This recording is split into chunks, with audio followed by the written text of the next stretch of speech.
Hey everyone, thought we'd do a quick little video just in regards to Imperial conversions because Imperial is a lot more challenged than those metric ones are. So we want to go feet and inches, so we always want to use the ratio of 1 foot to 12 inches. The pattern is we put whatever we have for feet in and we cross multiply and solve for the inches. So when I had 11 feet, I will put the 11 in to match up the feet, 1 foot, 11 feet. So cross multiplying is 11 times 12 divided by 1, and I get 132 inches. And then for 19 feet, it's 19 times 12 again, feet with feet, inches with inches. So 19 times 12, cross multiplying, divided by 1. So the shortcut is that you don't ever have to worry about the dividing by 1.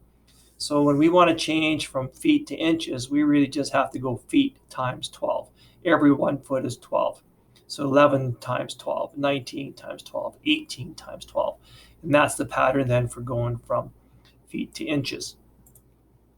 And then when we work in math, sometimes we have to, work backwards. We're going to go from inches to feet. But the ratio doesn't change. So the ratio that we're going to work with is still 1 foot is 12 inches. This time, though, I want to find feet, and I put my inches in. And then when I go to cross multiply, I'm going to go 1 times by what I entered for inches, and then divide by 12. So I have 1 to 12 as my ratio, feet to inches. X is feet, 24 is inches. So I got 1 times 24 divided by 12, and I get 2 feet because I'm finding feet. When I put my 84 inches in, 1 to 12, inches to inches, 1 times 84 divided by 12 is 7. So again, there's a shortcut here because I really don't have to go times by 1. So if I'm going to look for a pattern, inches to feet, I just take what inches I have, I divide by 12, and that tells me how many feet I have. So 84 divided by 12 is 7. 60 divided by 12 is 5. And that's the pattern. When things get a little bit more complicated, we start looking to how do we use patterns to simplify things. So we said the pattern for feet to inches was feet to inches, take your feet and times it by 12. So 2 feet, 2 times 12 would be 24.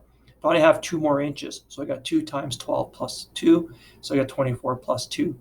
5 feet in an inch. 5 twelves is 60. 60 plus 1. 11 feet. 11 times 12. 132 plus 8.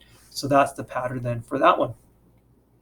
Converting to feet and inches. This one is the most challenging because when we go to cross multiply, we get sometimes crazy decimals to work with. But notice the pattern is still the same. It's 1 foot to 12 inches. That's the same all the way through. And we know how many inches we have. We want to figure out how many whole feet we have. So if I start with question 13 here, I'm working with 177 inches. So 177 times 1 divided by 12 is 14.75. 14 means I have 14 whole feet. 14 whole feet is 14 times 12 is 168 inches. So I take my 177 minus, subtract my 168, and I get 9 inches extra. So I get 14 whole feet and 9 extra inches. Let's try that again with number 15. I have 55 inches. So when I cross multiply 1 foot 12 inches, x to 55 inches, I cross multiply 1 times 55 divided by 12. I get 4.58. 4 whole feet. 4 whole feet. 4 times 12 is 48. So the 4 is very important to us for whole feet, and the 4 is important for us to times it by 12. 55 minus 48 is 7. So that's why it's 4 feet, 7 inches. Those 7 inches are the extra 7 inches. And that's the pattern that we use then when we're talking about converting to feet and inches. And that's the exact same thing I did down here on number 12.